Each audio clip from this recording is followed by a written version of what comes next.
So why don't we start? Obviously, you have a giant job here in Rochester, but it wasn't all that long ago you were in Bolivia. Right. So let's start in Bolivia. Bolivia, I grew up in La Paz. La Paz is the highest capital in South America. It's a city that is very unique because around the city you have a lot of the neighborhoods and poor people. In the middle of the city you have the middle class, and then you have in the south people who has a little bit more resources.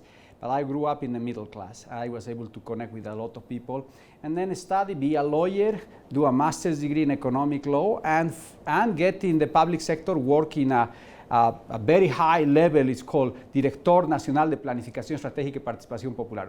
Very large I've title. heard of it. Yeah, exactly right. So that was a very interesting experience working with the public sector in an undeveloped country, and that has given me a lot of opportunities to understand how to develop strategies and help people. And then I was able to work with a Canadian Executive Service Organization, a not-for-profit organization in Bolivia, and the mission of that organization was to help the public sector reforms in Bolivia in critical aspects. Then in 2004, revolution hit us. I was married at that time with my wife that came from Rochester, New York. She went as a Peace Corps volunteer. We married here in the United States. We went back to Bolivia. We live in Bolivia there. And when the revolution hit us, we decided to come to Rochester, New York, and start in a concrete business, a small business, part of the pipe companies, and start running a completely different world. I was working with government and not-for-profits and start working in the field, working with concrete business. The majority of the workers at that time that we had were Hispanic. So I was able to, at that time, didn't speak really English. So I was kind of the translator and learning a little bit this industry in the construction. So that's a little bit my background. Then I am in pipe company and start working and going through the chain of command and working with a great guy, my mentor, Bill Ketchen. He invested a lot in me. He just retired a year ago. And he was somebody who helped me a lot to really understand this industry and work step-by-step project management, and then be a director in the organization, vice president of project controls, then work as a CIO, Chief Innovation Officer of Pike and LaCesi, and now president of LaCesi, and also continue to work a little bit with the Pike companies too as a Chief Innovation Officer.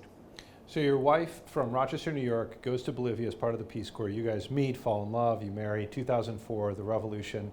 What was that like for you, having worked to help move the country forward, and then that happens? It is very hard.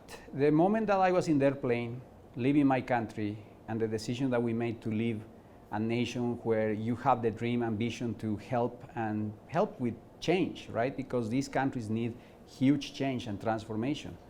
Was heartbreaking, was very hard. But I always thought that I can be more helpful to my country and to my community if I will be in another place where I can then connect with them again.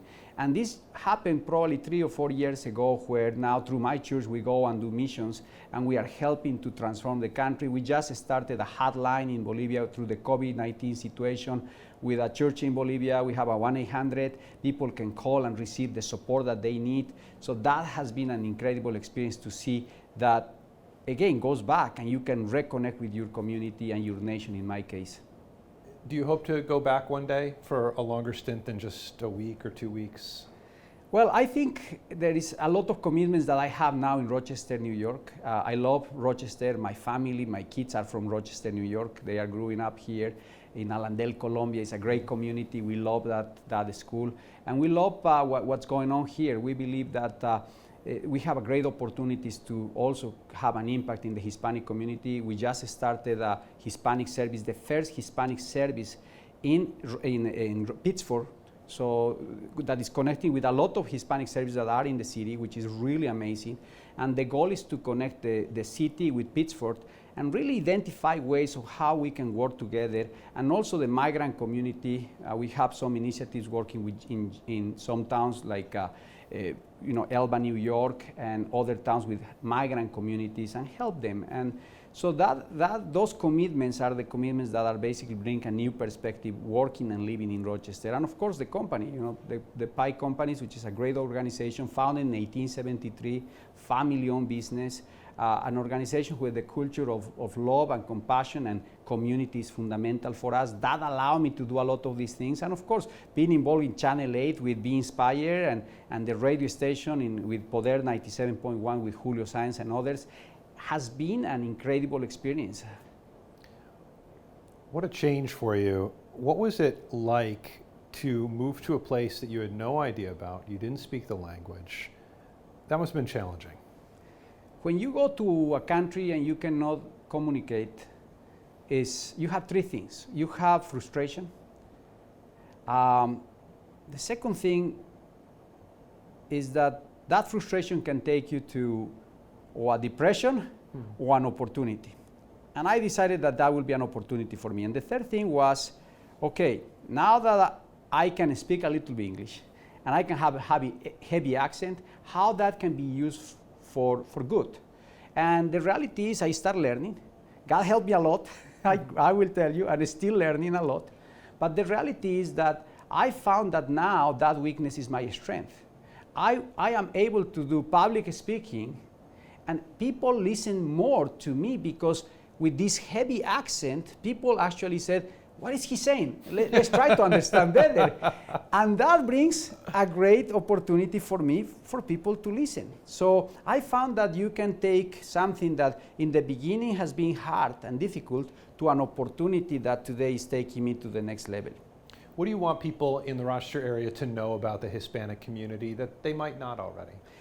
I want to know that that by nature, in general, the Hispanics, we are very family-oriented. I did a speech with TEDx about mi casa es su casa, my house is your house. And right now, for me, COVID-19, all this is very difficult. We are huggers, we love to hug, we love to have community, we love to help each other. I love the innovation and creativity of a lot of the Hispanic people. I had the honor to interview a lot of business owners who came with nothing, literally with nothing, and now they have business and they are developing and great opportunities. I believe that the Hispanic community brings this new blood to this nation to inject hope and inject a perspective. The moment that you arrive to the United States and you see the opportunities that are here, you start working and identifying how you can go to the next level. And it's every single case of a business owner who came here as a migrant and don't understand even the language, they figure out how to navigate here and bring success. I believe United States is an amazing land. I believe that this nation brings huge opportunities. That's why everybody wants to come here. So let's appreciate what we have in the United States. So the Hispanic community with the African American community, the Caucasians, everybody all together, we can continue to build an incredible nation. When you talk about economics and building Rochester, there's so much emphasis on that. You obviously work for Pike Lasese. What's the answer in your eyes to developing our area? I believe that it's fundamental for our community to start talking about reconciliation, forgiveness, and building together a new perspective. What will be Rochester in 10 years from now? That's fundamental, and all sectors, not for profit, government, all coming together in a common dialogue and identify those structural changes that need to happen in any aspect, in the public sector, in the private sector, in the opportunities that this land has provided us and continue to provide. We have an incredible level of technology and innovation in this town. We have people with incredible capacity. We have a great lifestyle. The lifestyle is unbelievable. We can be a center of tourism. We can be a center of innovation. We can be a place where people come and have the incredible education and healthcare. We have a lot of strengths. So if we can focus in those strengths, build an element of integration and reconciliation, which I believe is fundamental for building a vision, and then we can start implementing that. I think that is essential to promote more investment in terms of the city. I still believe that developing this city in terms of allowing businesses to come and invest in Rochester is fundamental to create jobs. The only way that we will fight poverty is creating jobs. And I think we have a lot of advantage with technology, and we have a lot of advantage with people who have been working in the Kodaks and Banchalons and all that with an incredible brain power. So I am a believer of this city, and that's why when we interview every time and we inspire business owners and entrepreneurs, we found that there is an incredible level of talent in this community that can take us to the next level. Any particular projects Pike and Lasesi are looking to do, or perhaps projects that are underway that you're particularly excited about? Well, every single project, I will tell you, is excited for us because it's so essential. Right. We are very blessed because we as an organization work in different market segments. We work in education. I believe that that is fundamental, has been fundamental, even with COVID-19. I personally believe that the investment that the university has been done for many, many years, which we have built many of those projects in terms of innovation and transformation, are fundamental. Healthcare continue to be essential for our community more than ever now. I think we need to start focusing what we do to build facilities that are able to deal with this type of circumstance. And then the other aspect that I think is fundamental is the technology and innovation in terms of creating centers of providing services to the large cities, to the metropolitan of Toronto and New York. We can be a connector of these big cities in a connection with Buffalo and Syracuse. And so if we can create a link on that, it's exciting. So we have multiple projects where the investment of the state and the investment of the city has been fundamental. We have been part of the modernizations, and we have been part of many programs that help this community. We believe that, for example, manufacturing, it needs to come back. It's fundamental for the nation. We need more factories. We need to create that type of job. The other aspect that is fundamental is construction. Construction creates jobs. So invest in the next generation in terms of building trades. We need plumbers. We need electricians. The majority of the next generation wants to go in the computer, which is good, that there is jobs there. But let's not forget that we need carpenters. We need electricians, we need plumbers. So the investment on that aspect is fundamental. Lasesi and Pike have invested for many, many years in multiple programs with the community, with many organizations, of how to build a workforce. Workforce development is fundamental, and I think that has been other important ingredient. Let's not lose momentum. I know COVID-19 has hit us, to the entire world, but I think it's time for us to identify ways on how we can rebuild the momentum that we had literally a year ago, 2 years ago. Rochester has changed. Rochester is an amazing place, and I still believe that we have a huge potential to make this place greater. En español, tal vez tienes un mensaje a la comunidad latino. Amada comunidad, yo les puedo decir que una de las cosas más importantes que nosotros tenemos es la capacidad de emprender, de trabajar duro. Invito a todos los que están escuchando en este momento, viéndonos en este momento y entienden el español, es que es fundamental el traer nuestra disciplina de trabajo para la transformación. Muy bien. Gracias por tu tiempo. Muchas gracias. All right.